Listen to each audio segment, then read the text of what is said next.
พอกดรับใช่ไหมมันเป็นเสียงยังไงรู้ป่ะเป็นเสียงแบบ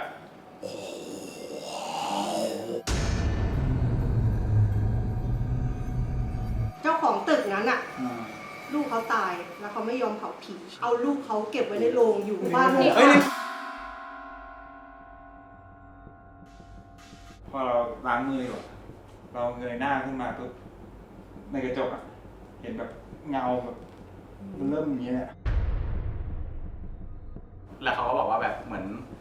ตรงแทงน้ำตรงนั้นอ่ะมีคนเคยเสียชีวิตอยู่ไม่รู้อะไรไม่กลับนิ่มหยุด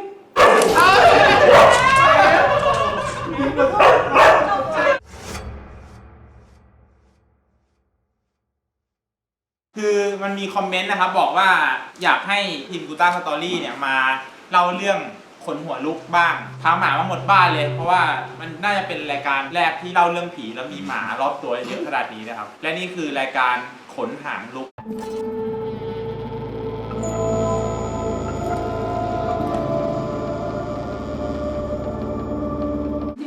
เพิ่งคิดเมื่อกี้เลย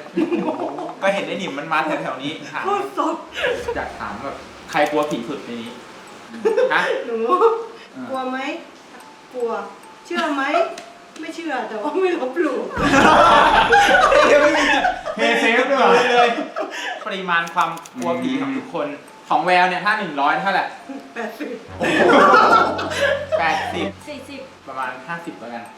50โอ้ไม่ใช่ต้องเยอะกว่าพี่งานพี่ลดลงมาก็ได้พี่เหลือ30สัก60แล้วน้อยอ่ะ20มาทางเหนือกลัวนะประมาณ60% 50ครับโอ้ยเองเรียนกูเยอะนี่หว่าทีนี้จะให้ทุกคนเล่าประสบการณ์ที่เรื่องผียังไงก็ได้1 ถึง 3เรื่องพี่ยอดอะเอาเรื่องพี่ใช่ไหมเราบอกทุกคนว่าพี่ยอดอะเป็นคนที่ไม่ได้เชื่อเรื่องอะไรอย่างเงี้ยแต่ว่าพี่ยอดไม่ได้เป็นคนที่ลบหลู่นะน่าจะมีความคิดว่ามันใช่หรอเชื่อวิทยาศาสตร์มากกว่าอาจจะแบบเห็นก็อาจจะไม่รู้ว่าเป็นผีพี่ยอดจะประมาณนี้ใช่ทำการบ้านวิชาแบบวิทยุเรดิโอแล้วทีนี้ก็ต้องมาแบบสปอตวิทยุทำสปอตวิทยุกันแล้วก็อัดเสียงแล้วก็ต้องตัดต่อเหมือนแบบว่าเวลาเราจะถ่ายอะไรเกี่ยวกับผีใช่ไหมเราต้องไหว้เราต้องขอเจ้าที่เจ้าทางไม่มีใครเชื่อแล้วก็หัวเราะที่แรกกันแล้วตอนนั้นมันมีหลายคนที่อยู่ในเหตุการณ์นั้นอ่ะก็อัดไม่ได้เรคคอร์ดไม่ได้สักทีว่าจะทำยังไงใช่ปะนี่พี่ลืมไปแล้วเนี่ยอัดไม่ได้เลยอัดไม่ได้เลยเสร็จแล้วตอนกลางคืนน่ะเหลือจนนอนจะหมดแล้วอ่ะอันนี้จำได้เหลือพี่ยอดคนเดียวอ่ะมันเริ่มไม่ไหวอ่ะเป็นห้องเล็กๆนอนอยู่ด้วยกันเป็นหอนี่แหละเหมือนอารมณ์สลบกันหมดแล้วผมต้องตัดอยู่คนเดียวอ่ะเหมือนอัดพออัดได้แล้วก็ต้องตัดคนเดียวแล้วก็แบบช่วงประมาณตี 3 ตี 4อะไรอย่างเงี้ยได้ยินเสียงเพลงแบบดนตรีไทยแล้วร้องแบบเอื้อนแบบอยู่หน้าห้องอ่ะ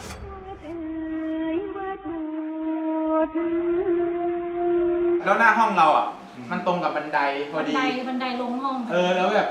เอื้อนอ่ะแล้วแบบผมอยู่คนเดียวอ่ะผมควรจะทำยังไงอ่ะคนลุกจริงเพราะว่าโจกลัวจริงนะนางก็เลยเล่าให้เพื่อนฟังแล้วก็เปิดได้ฟังแต่จำไม่ได้แล้วเพลงอะไรแต่ว่าน่ากลัวจริงเลยนะแล้วพี่ยอดทำไงตอนก็ตัดต่อไม่กล้าไปดูจริงๆบอกตรงแต่แค่รู้ว่าหออ่ะมันไม่มีคนมาตี 3 ตี 4อ่ะปกติมันไม่มีคนมาดูเดินเพ่งพ่านไม่อะไรเนาะเขาต้องให้กระโหลกอะไรกันไหมอันนี้เป็นหางไงเป็นหางคนหางลุกไงให้เป็นกี่หางแล้วกัน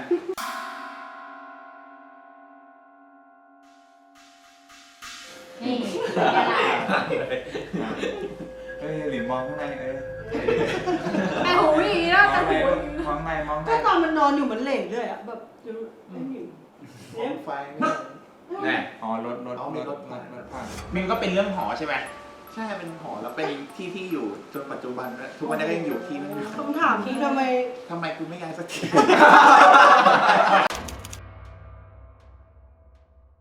ตอนนั้นเหมือนกับเหมือนจะไปทำงานกันต่อไปรวมไปทำงานที่ห้องนี้ทีเนี้ยช่วงนั้นเราก็แบบเล่นกีฬาแล้วเล่นบาสเล่นอะไรลูกบาสอะเราก็จะไม่มีที่เก็บใช่ไหมก็จะไปวางไว้ข้างโต๊ะวางไว้ข้างโต๊ะเสร็จปุ๊บมันมีอะไรกั้นอยู่แล้วลูกบาสไม่สามารถออกมาได้แต่วันนั้นน่ะที่เปิดประตูเข้าไปพร้อมกับเพื่อนน่ะประมาณ 2-3 คนน่ะเป็นเสียงแบบตึ๊ด แล้วเปิดเข้าไปคือลูกบาสนั้นมันออกมาจากตรงนั้นที่แบบมันต้องใช้มือหยิบออกมา เป็นผีลูกบาส ก็น่าจะผีลูกบาส เป็นผีจอแดนไป ผีเท่านั้น ไม่ได้สรุปแล้วว่าเรื่องผีหรือว่าอะไร แต่นั้นน่ะคือ2-3 วันต่อมาคือมันเราจะเห็นนะว่า ช่วงที่เรานอนดึกๆเราจะชอบแบบสะดุ้งตื่นเหมือนกับ ผวา มันเป็นเซนส์เหมือนแบบเฮ้ยมีใครมองเราอยู่ปะวะอะไรเงี้ยแล้วห้องมันเป็นแบบเปิดประตูเข้าไปมันจะเป็นระเบียงตรงอย่างเงี้ยกลางคืนเราก็นอนเปิดระเบียงไปเปิดม่านก็เห็นเหมือนแบบอะไรดำๆอะมาอยู่ตรงกระจกระเบียงข้างหน้าเหมือนเป็นเงาเหมือนผู้หญิงเหมือนเชฟเหมือนผู้หญิงนี่เลยเขาก็แบบยืนอยู่เฉยๆนะพี่แบบแรกๆก็เหมือนอยู่ห่างๆอะแล้วพอวันต่อๆมาก็เขามาใกล้เรื่อยๆจนแบบแทบจะแนบติดกระจกยืนอยู่ตอนที่เรานอนเนี้ยยืนมองเราอยู่มันคิดว่าเป็นฝันที่แต่ อ๋อ แสดงว่าถ้าชอบมาตื่นแบบตื่น มันเป็นอย่างเงี้ยประมาณติดกันอยู่ประมาณ2 อาทิตย์ ก็เลยเล่าให้แม่ฟังแต่แม่ก็เลยบอกไปทำบุญทำอะไรซะแล้วแม่ก็เอาผ้ายันเนี่ยมาติดให้ที่ประตู แล้วหลังจากนั้นคือไม่เจอเขาอีกเลยก็แฮปปี้อยู่ในทุกวันนี้ แล้วสรุปลูกบาสยังอยู่อ่ะ ไอ้นี่ก็ยังเล่นอยู่ ไอ้นี่เราไปโฟกัสเขาย้ายมาเรื่องยืน ต้องโฟกัสเรื่องระเบียงใช่ไหม คนดูเขาจะกลัวไหม ไม่อันนี้คือไม่อยากให้กลัวไงก็เป็นแบบมันอาจจะมีเรื่องที่แบบอธิบายได้ไง แต่มีน่ากลัวกว่านี้อีกนะ ไม่หมดแล้ว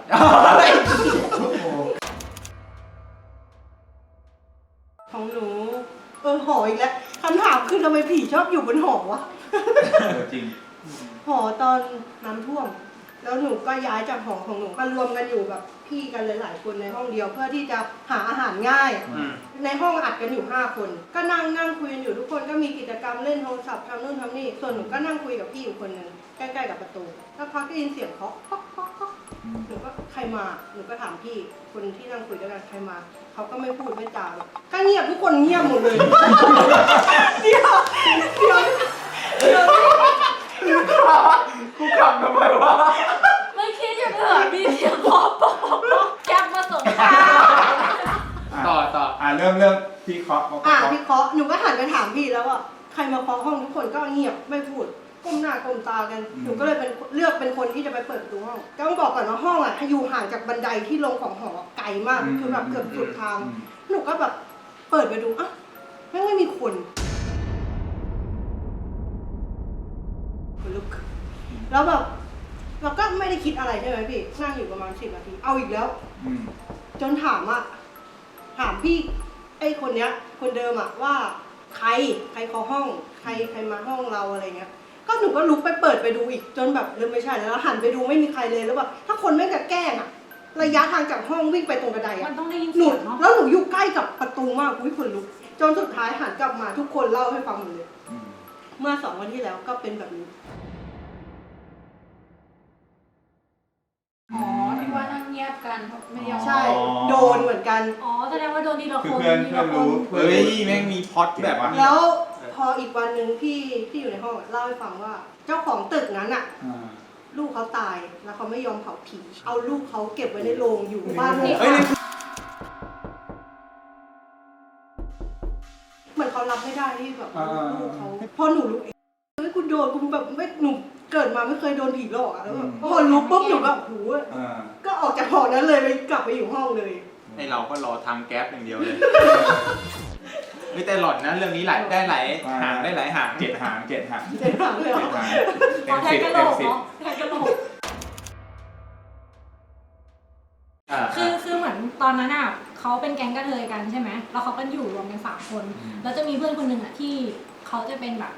สายขาวอ่ะ เทควันโด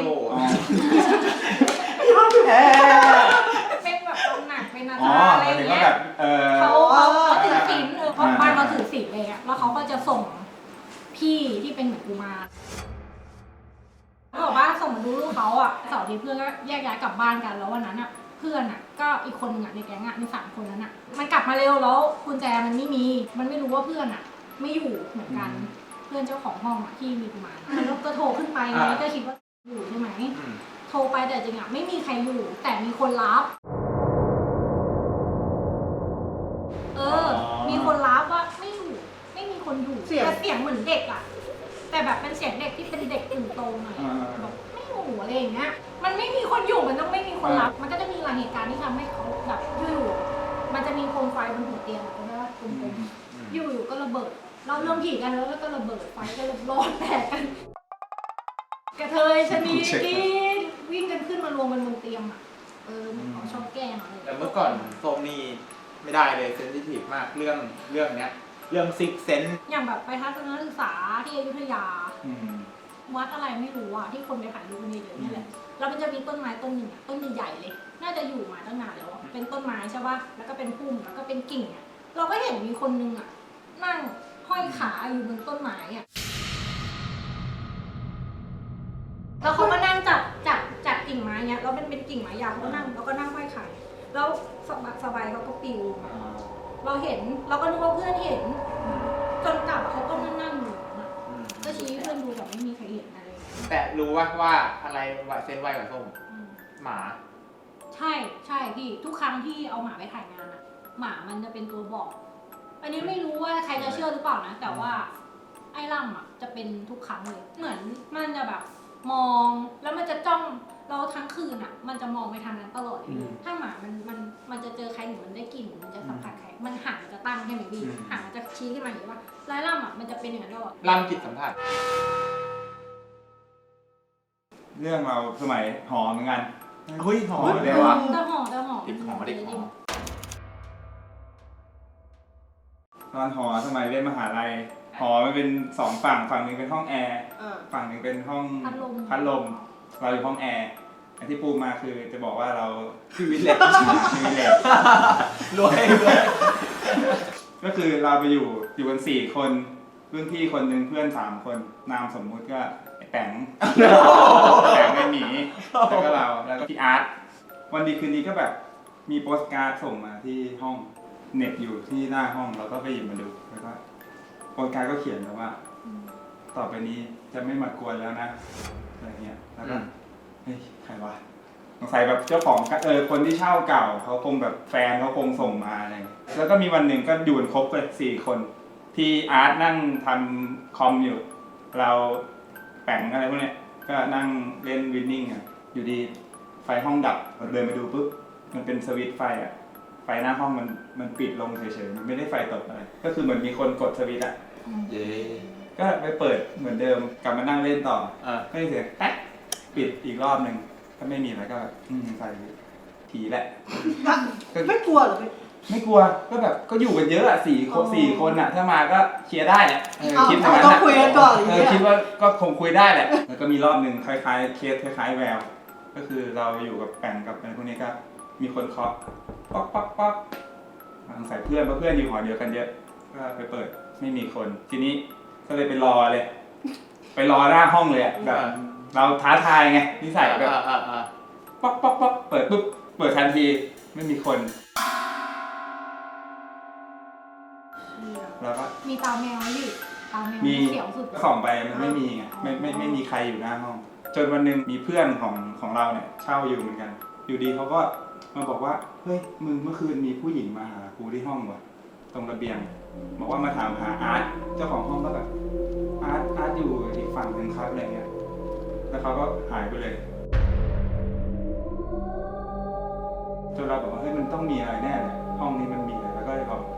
เซิร์ชชื่อหอพักอยู่ดีก็มีข่าวบอกว่าเจ้าของห้องที่เราอยู่อ่ะคือเขาเป็นนักศึกษาครับมหาลัยหนึ่งอ่ะแล้วไปเป็นเด็กเสียแล้วก็เหมือนแบบหายตัวไปแล้วคือตำรวจก็เคยเข้ามาที่ห้องเนี้ยแล้วก็แบบมีคราบเลือดอะไรเงี้ยแต่ว่าเขาไม่เจอศพไม่เจออะไรนะคือหายสาบสูญไปเลยอะไร แล้วทำไมเขาต้องระบุคนชื่ออาร์ต นั่นเด็กไม่รู้เหมือนกันทำไมเขาถึงมาถามหาอาร์ต หรือว่าจะเป็นชื่อเหมือนกันหรือเปล่า หรือไม่ก็อาจจะเป็นคนชื่อเหมือนกันอันนี้ก็เป็นไปได้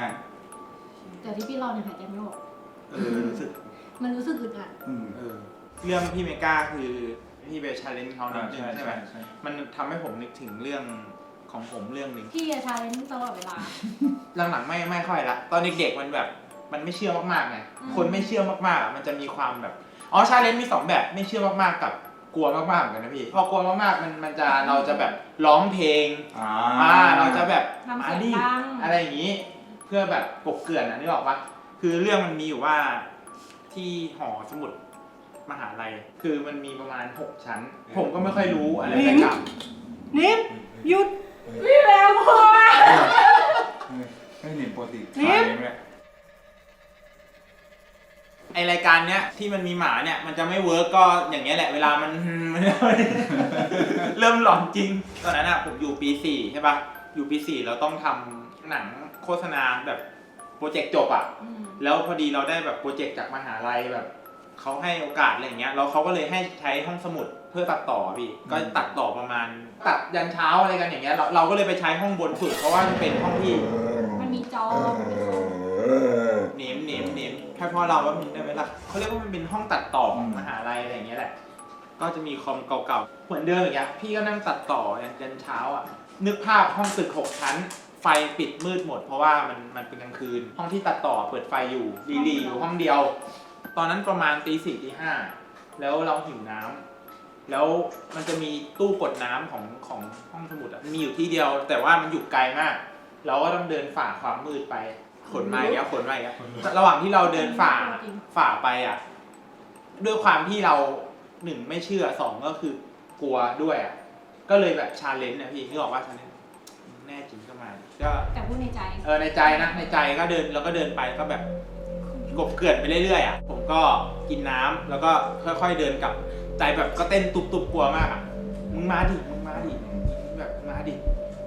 โทรศัพท์ในกระเป๋าแม่งสั่นตอนตี 4 ไอ้นิดตกใจ ไ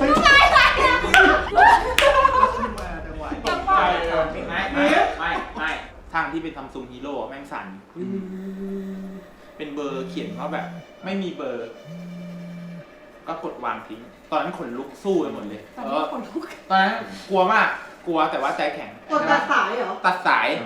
แล้วทีนี้แม่งมาอีกทีหนึ่งใช่ป่ะเสร็จแล้วทีนี้แม่งก็เอามาดูแล้วแบบได้งั้นกูกดรับพอกดรับใช่ไหมมันเป็นเสียงยังไงรู้ป่ะเป็นเสียงแบบ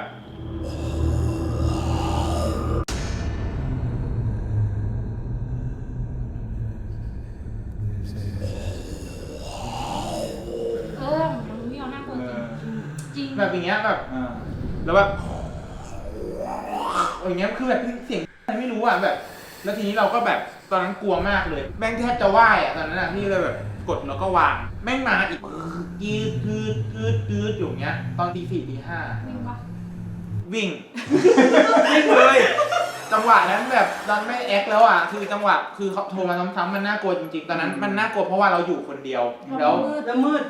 แล้ว วพี่ยอดวิ่งกลับไปแล้วทำไงต่อ ไม่พี่ปิดเครื่องเลย เพราะว่าตอนนั้นมันโทรมาไม่หยุดเลยถ้าเกิดมองในแง่วิทยาศาสตร์มันอาจจะเป็นเพื่อนบ้านต่างจังประเทศพยายามโทร สัญญาณไม่ดีก็ได้คิดในแง่บวก แต่ว่ามันมา ให้ไป9 ครั้ง เขาว่า จริงต่อ9 ครั้ง เวลาคนที่ไม่เชื่อชอบเจออะไรที่โหด โหดจริงอันนี้บอกเลยแม่งชอบเจอเป็นซาวด์เอฟเฟกต์นะผมอ่ะ ก็วันนั้นไปซื้อข้าวกันกับพี่แววที่ไหนเซเว่นขากลับพี่ก็ยุ่งเรียกเดียวว่าไอ้หำมันไม่มาช่วยยกน้ำเลยวันนั้นน่ะหำมันไม่มาช่วยยกน้ำเลยนกยุงก็เห็นเรียวเดินออกมา หน้าประตูแล้วก็มายืนแบบเปิด เรื่อง แล้วก็ยืนดู เจอที่ไหนเจอที่บ้าน ใช่ที่บ้านที่บ้าน แล้วแบบเปิดประตูแล้วก็แบบออกมาแล้วก็เดินเข้าไปนกยุงก็บ่นกับพี่แววว่ามันไม่มาช่วยยกเลยว่าซื้อของมาเยอะนะวันนั้นอ่ะแล้วพี่แววก็ตัวยุสักพักนกยุงก็เห็นไอ้เรียวเดินไปข้างหลังบ้าน แล้วก็แบบเลี้ยวซ้ายเข้าไปทางห้องน้ำแล้วก็พอนกยุงเดินเข้ามาปุ๊บไอ้เรียวก็เดินลงมาจากบันไดแล้วก็เรียวตัวจริงใช่เรียวตัวจริงแล้วเรียวก็ถามว่าอะไรเขาไปอาบน้ำมา ตอนนั้นยุงก็รีบวิ่งมาหาหนูบอกว่าหนูเจอเรียวเข้าห้องน้ำใครไม่รู้พี่ผ่านก็คือนกยุงไม่ เขาใส่ชุดเดียวกับเรียวเลย ใช่ก็คือนกยุงไม่เคยเห็นอะไรแบบนี้ก็เลยแบบงงว่าทำไมมันเห็น2 คน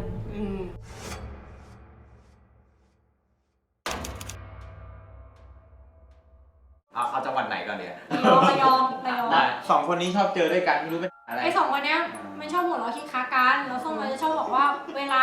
เราขับรถตอนกลางคืนน่ะคนแก่คนเฒ่าเขาก็จะบอกว่าห้ามชี้ห้ามทักห้ามพูดไปเรื่อยอ่ะมันจะเข้าตัวแล้ววันนั้นอ่ะมันเป็นโรงแรมเนาะมันจะเป็นแบบนี้ทุกครั้งเวลาที่เจอไอ้อ้อมโลกอ่ะมันจะเป็นคนจองโรงแรมแล้วทุกครั้งที่มันไม่ได้ไปอ่ะทุกคนจะเจอแต่มันไม่เจอ ตัววางยา ได้ ใช่ ได้ แล้วมันเป็นแบบนี้ทุกครั้งที่อ้อมโลก สามที่อ่ะ สามที่อ่ะ ก็เหมือนไปที่จังหวัดนั้นนะครับก็เป็นโรงแรมแบบติดทะเล ข้ามถนนไปก็เป็นทะเล คืนนั้นก็ฝนตกด้วย ใช่ คืนนั้นฝนตก ต้องคิดภาพก่อนมันเป็นภาพกึ่งบังกะโลกึ่งเป็นบ้านหลังๆแต่แบบ เหมือนรีสอร์ท เหมือนรีสอร์ทติดกันอย่างนี้ ตกกลางคืนเลยครับตอนแรกเลยอ่ะผมแบบทุกคนเรานั่งกินข้าวกันอยู่ข้างหน้าห้องกันนั่งรวมกันก็จะมีพี่ยามเดินมา ห้องก็คือจะมีห้องพี่แววห้องพี่ยอดห้องแล้วก็ห้องผมใช่ไหมครับแต่ว่าระหว่างห้องผมกับห้องพี่ยอดมันจะมีแบบเป็นแทงน้ำแล้วมีต้นไม้ แบบเก่าๆเลย เห็นพี่ยามเดินมาก่อนเขาเดินมาแล้วทำท่าถ่ายรูปหยุดแล้วก็ถ่ายรูปปุ๊บเปิดแฟลชแล้วก็เดินไป สองคนนี้สงสัย มาทำอะไรกันวะอะไรอย่าง เกิ เงี้ย ดคนขายเดินตามแบบไปยืนมองบ้างอ้าวเฮ้ยต้นไม้เป็นรูปอวัยวะเพศชาย เป็นกล้วยอันหนึงอ่ะแล้วก็มีไข่2 ฟองอ่ะทรงนั้นอ่ะแล้วทีนี้ไอ้นี่ลงถ่ายลงสตอรี่นี่ถ่ายลงส มัน ตอ เห็ รี่ นเขาทำมาเลยหยิบโทรศัพท์ขึ้นมาถ่ายบ้าง เปิดแฟลชด้วยแบบเขาเลย ก็ขับกันคิกคัก2 คนแต่ส้มเนี่ยห้ามแล้วส้มจำได้ว่าส้มห้ามแล้ว พอเสร็จแล้วใช่ไหมครับทุกคนแยกย้ายเข้านอนเลยครับแต่ว่าเหมือนกลางคืนผมออกมาทำธุระคุยโทรศัพท์เลยครับทางนานประมาณตี 2ได้พี่ยามมากับเดินมาท่าเดิมเลยครับมาแบบแล้วคือพี่ยามเขาเดินเป็นแกนนะเหมือนแกน x แกน y เฉยเลยแบบหันแบบช้าๆเขามาท่าเดิมมาถ่ายที่เดิมเลยแล้วจังหวะนั้นผมก็แบบไม่น่าปกติแล้วผมขนลุก เขามาอย่างนั้นอะตลอดแล้วเปิดหน้าต่างไปคือมันอยู่ข้างห้องส้มเนี่ยพี่เปิดไปก็เจอ มาเรื่อยๆ เปิดไปก็เจอแล้วเขาก็ไปถ่ายอยู่ตรงนั้นตลอดอะ แล้วก็เหมือนขากลับที่พี่ส้มบอกว่าเหมือนพี่ส้มรู้สึกได้ว่ามีอะไรตามมา อืม แล้วก็เหมือนบอกว่าแบบ ไม่ต้องตามมาแบบทำบุญให้อะไรเงี้ยแบบเราต้องด่าไว้ก่อนนะ แต่ว่าเขาไม่กลับไปเขามาต่อเหมือนพอผมกลับมาจากวันนั้นนะแล้วผมก็ปวดหลังมากปวดมากเลยจองร้านนวด ร้านนวด ก็แผงไทยปกติกดประคบอะไรเงี้ยแล้วก็ ประคบตรงไหน ตอนแรกก็เริ่มนวดนะครับคือแกมองหน้าผมแปลกแบบจ้องนิ่งเลยนะแล้วแกก็ถามผมว่าแบบไปทำอะไรมา ก่อนหน้านี้ไปทำอะไรมาไปลบหลู่อะไรที่ไหนหรือเปล่าอะไรเงี้ยผมก็นึกไม่ออกแบบไปทำอะไรมาวะอะไรเงี้ยแบบนึกเขาก็บอกว่าแบบจังหวัดที่แบบที่มีคนตายเยอะๆอ่ะนั่นแหละที่แบบติดทะเลใช่ไหม เฮ้ย เขาก็เลยบอกว่าแบบรูปนั้นอ่ะลบออกจากโทรศัพท์เลยนะ ไอ้เพิ่งรู้ได้ไงวะ นั่นแหละพี่เขาก็เลยบอกผมว่าเดี๋ยวพี่ทำพิธีให้เขากดหลังผมแค่แบบแค่เนี้ยแล้วผมร้องลั่นเลยปวดแบบเจ็บโคตรเจ็บเลยอะไรเงี้ยแล้วเขาก็เหมือนทำพิธีอะไรของเขาไม่รู้แบบเหมือนบ่นคนเดียวแบบทำอะไร เขาก็สวดไง หาย จะไปบอกเขาบ่น ส่วนเลยเขา บ่นกันฆ่าครู เราก็ลงดีหายเลยอะไรครับแล้วเขาก็บอกว่าแบบเหมือนตรงแทงน้ำตรงนั้นอ่ะมีคนเคยเสียชีวิตอยู่ คือบอกว่าพี่เอาแทงน้ำเนี่ยมีอะไรหรือเปล่าแทงน้ำเนี่ยแปลกๆอ่ะ นี่บอกแต่พี่ยัง แต่ ไม่ ไม่ได้เล่าให้ตุนฟัง พี่ยังไม่ได้โฟกัสเลยเพราะพี่โฟกัสแต่กล้วยอย่างเดียวเลยตอนนั้นอ่ะแต่พอมาคิดก็รู้สึกว่าเขาเหมือนตั้งใจจะปลูกต้นไม้ต้นนั้นอ่ะ บัง ไว้ แทงน้ ใช่ เรื่องนี้10 หางว่ะ ที่เขารู้ได้ไงสงสัยมาถึง เขาบอกว่าเหมือนตอนเขาเห็นผมเขาเดินเข้าไปในร้านนะครับเขาบอกว่าหน้าผมมันดำมืดเหมือนคนแบบจะถึงคาดอะไรเงี้ย ำเพราะว่าลบหลู่ มืด เขา แบบแล้วหน้าแบบไม่มีสีแบบคือ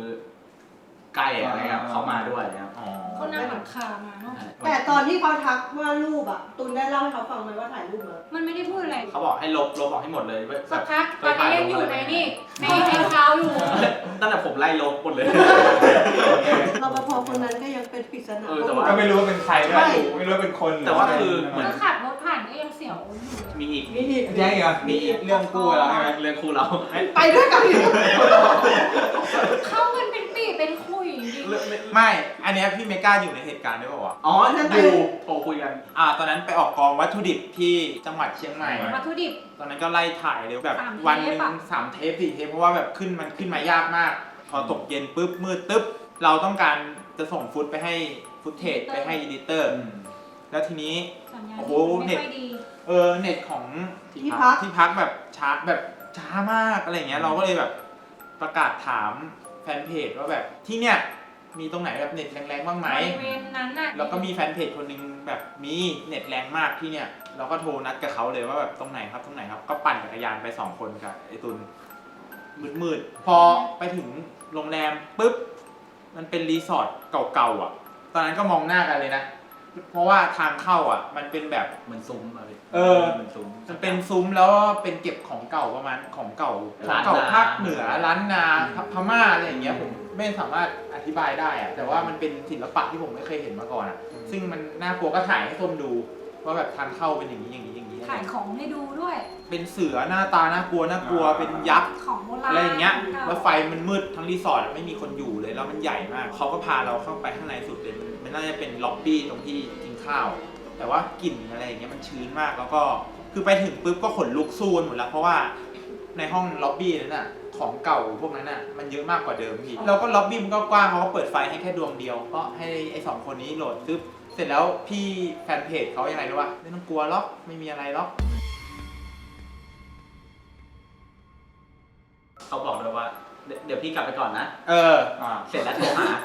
ทิ้งไปแล้วก็เลยทิ้งให้อยู่2 คนมืดๆกว้างๆแต่เขาก็เจตนาดีนะแต่ว่าเน็ตอะแรงจริงก็อัพโหลดปุ๊บ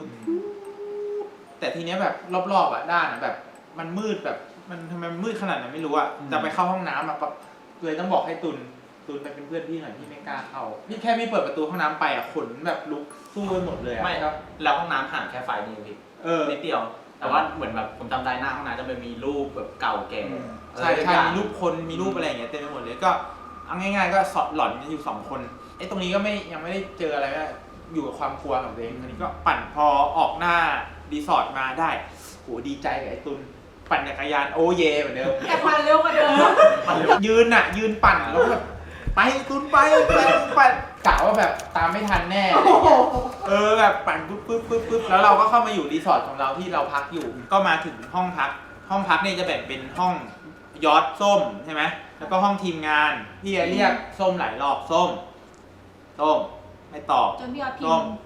ก็นึกว่าแบบเข้าห้องน้ำอยู่ในห้องนั้น เราก็อยู่คนเดียวแล้วก็นอนอยู่บนเตียงคนเดียวในห้องนั้น เราก็ไม่รู้เราก็เลยเช้าส้มอยู่ไหนแล้วส้มก็ตอบว่าอะไรนะ ก็อยู่กับพี่นี่ไง อยู่เล่นกันแบบพิเรน ป มาก ติอะไม่พิมพ์อย่างนั้นนะพี่แต่ แล้ว พิมพ์เล่น ยังไงรู้ป่ะกลิ่นทูบแม่ง ขึ้นมาอย่างนี้เลยแบบ อยู่พี่นี่ไงวึบขึ้นมาแบบ พี่ออส พี่ยอดวิ่งเลย พี่วิ่งมา วิ่งออกมารวมกัน มันตรงนี้เลยบอกโดนแล้วแหละกูอันนี้ 100%ชัวร์แน่นอน 100%สุดท้ายอ่ะคือเช่ารีสอร์ทหลายห้องอ่ะแต่มานอนห้องเดียวที่พื้นหมดเลย นอนพื้น เอาเตียงชิดผนังแล้วนอนพื้นเรียงยาว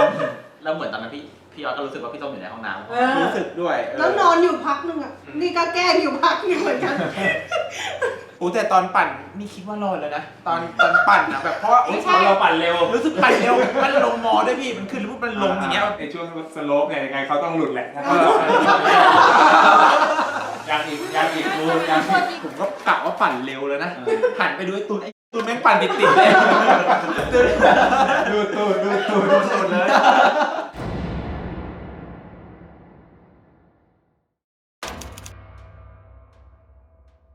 เหมือนเราขับไปใช่ไหมเรามุนเสีย ถ้าใครดูคลิปเอา ตอนคลิป outing ใช่ที่บอกให้เข็นลงเนินน่ะนั่นแหละช่วงที่เป็นสมุทรสงครามปะ ใช่ครับ แต่มันเป็นถนนที่มันเกิดอุบัติเหตุเยอะมาก เส้ คน นแถ ทาง วนั้น สอง เขาจะรู้เขาจะรู้กันแล้วมันจะรถ4 ล้อมันจะวิ่งเร็วใช่ไหมแล้วตรงที่รถเสียมันไปเสียไอ้ตรงเนิน ซึ่งมันเป็นเนินที่มุมสายตารถอ่ะมัน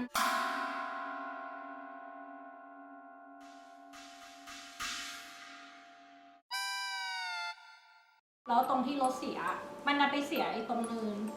ซึ่งมันเป็นเนินที่มุมสายตารถอ่ะ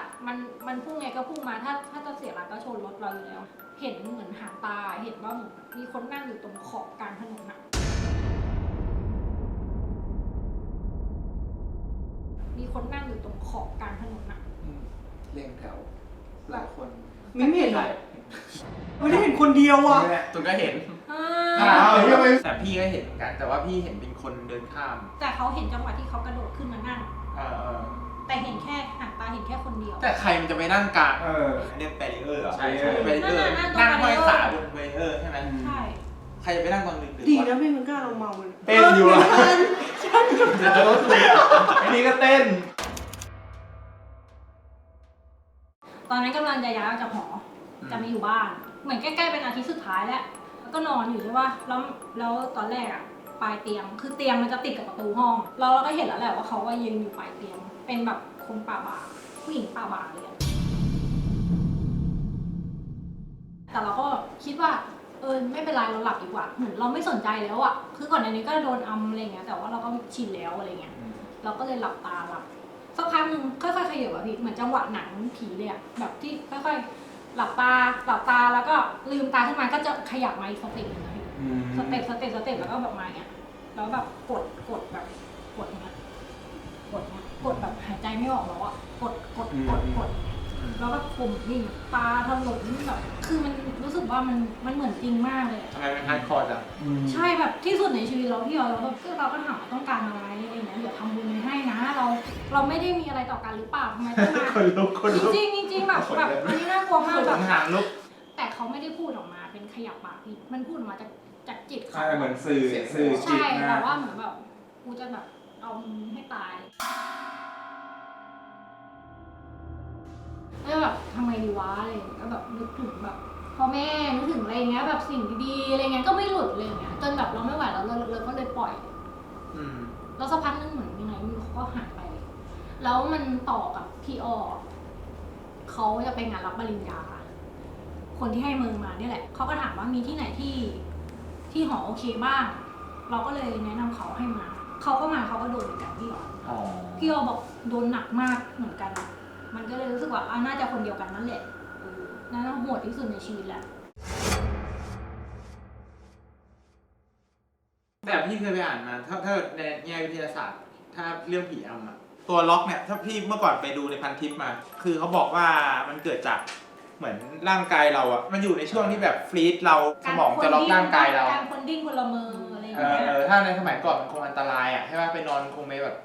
ถ้าละเมอขึ้นมาไปทำอะไรตกเหวขึ้นมาอย่างนี้ใช่ไหมร่างกายก็เลยออกแบบเป็นกลไกที่ไว้ล็อก สารให้อัมพาต ใช่ไหม อันนี้วิทยาศาสตร์ วิทยาศาสตร์ เรื่องจริงแล้วทีนี้เวลาเรากึ่งหลับกึ่งตื่นแล้วมันเหมือนสมองเรามันตื่นปึ๊บแต่ว่าร่างกายถูกล็อกอยู่ ทีนี้เราว่าพอมันขยับไม่ได้มันก็เกิดมันเหมือนมันเกิดความกลัวมากๆอ่ะมันก็เลยทำให้เราเกิดภาพนู้นภาพนี้อะไรเงี้ยอะไรอย่างเงี้ยก็เลยหลังจากนั้นพอรู้ไปอ่านอันนี้มาก็เลยไม่เป็นอีกเลย หรือว่าเคยเป็นก็แบบอ่ะโอเคไม่ดิ้นไม่อะไรปล่อยให้มันผ่านไปอะไรเงี้ย เพิ่งไม่นานนี้แหละ เป็นไง เพื่อนเปิดร้านเป็นร้านชื่อดังเลย แล้วก็สงวนนามนะเป็นร้านเป็นผับบาร์นี่แหละจากร้านเดิมพยายามอีกที่หนึ่งก็คือตึกนั้นเป็นตึกแบบสมัยร.5อะไรเงี้ยแบบสมัยโบราณอ่ะ เพื่อนพี่นี่เปิดร้านเหล้าเยอะนะ หลายร้านอยู่ ก็คือตอนนั้นมันยังร้านไม่เสร็จมันเหมือนกับเป็นซอฟต์โอเพนนิ่งก็คือเชิญแต่คนรู้จักให้ไปอะไรเงี้ยไปแล้วก็ห้องน้ำก็ยังทำไม่เสร็จเลยไฟมืดตึ๊บเลยเราก็แบบแยกตัวมาจากชั้นข้างบนที่เขาดื่มกันอยู่แล้วก็มาฉี่ก็เปิดไฟฉายเพราะว่ามันมองไม่เห็นไฟมันเป็นแค่มีไอไฟยาวๆติดไว้อันเดียวเลยนะก็เลยเปิดไฟฉายแล้วก็ไปฉี่แล้วเสร็จก็มาหน้ากระจกพอเราล้างมืออยู่เราเงยหน้าขึ้นมาปุ๊บในกระจกอะเห็นแบบเงาแบบมันเริ่มอย่างนี้แหละเลยหัวไปเลยแล้วเราก็ทำอย่างนี้แล้วพอไปดูปุ๊บตรงหน้ากระจกเราเอาโทรศัพท์วางไว้ไงอะไรเกิดอะไรขึ้นอย่างนี้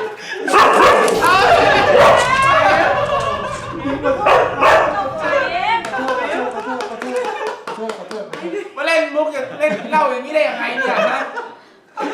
นั่นแหละแต่นั้นตกใจจริงคือเราสะบัดแล้วแบบมือถือมันก็เลยแบบมันก็เลยร่วงอ่ะไฟมันก็เลยดับทีนี้เราก็เลยรู้ว่าอ๋อตัวเองไม่ไหว ตัวเอง เราน่ากลัวกว่าทุกที่เรามาอีกอะ ไม่เกิดมาทำไมว่าตึกนั้นหรอค่ะ จะได้รู้ว่าไง จะได้เป็นฟิลเดียวกันเลย คือวันเนี้ยมันน่ากลัวไหมวะตกลง ไปปล่อยตืนน่ากลัวของนี้ร้อยของส้มก็น่ากลัว ของยอนน่ากลัว นี่เป็นบ้าน หัวใจวาย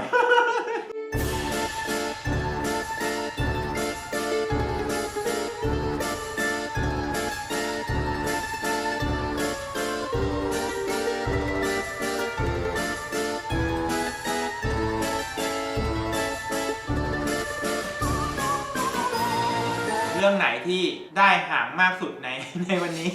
ก็สามารถคอมเมนต์บอกได้ข้างล่าง แต่เราหัวเราะกันทุกเรื่องเลย เอ เนาะ อ รายการผิดก็ต้องเป็นโทนต่ำ เออ อะไรอย่างเงี้ยต้องแบบ จริงจัง มืดเลยอะไรอย่างเงี้ย งั้นเราเริ่มถ่ายใหม่ไหมมันเป็นประสบการณ์ครั้งแรกที่ถ่ายเกี่ยวกับผีนะครับ ใครมีเรื่องอันนั้นเล่ามาในคอมเมนต์ไหม แล้วก็กดใช้วิจารณญาณเนาะบางทีแบบเราไม่ได้ตั้งใจจะลบหลู่นะมันก็เป็นบทเรียนของเราอ่ะหลังจากนั้นเราลบหลู่กันอีกไหม ไม่เลิกเลย ไอ้ตัวนี้ แบบ กลัว น้องๆอย่าทำตามนะอย่าหาทำแบบว่าแบบทำไปเรื่อยอะไรอย่างเงี้ย อย่าชาเลนจ์มาก ใช่ นะ มันไม่ได้บอกว่าเชื่องมงายเลยแต่ว่าบางทีมันเป็นการกระทำของเราออกมาบางทีมันแบบไปกระทบคนอื่นอะไรอย่างเงี้ย ความเชื่อส่วนบุคคล ใช่น้องๆดูเยอะอย่าทำตามอะไรอย่างเงี้ย สำหรับวันนี้ขนทางลุกก็ต้องขอลากันไปในค่ำคืนอันเงียบสงบ ขอส่งทุกคนเข้านอน ฝันดีไม่เจอผี สวัสดีครับจิบหายแล้วเราผิดโทนมาตลอดเลยด้วย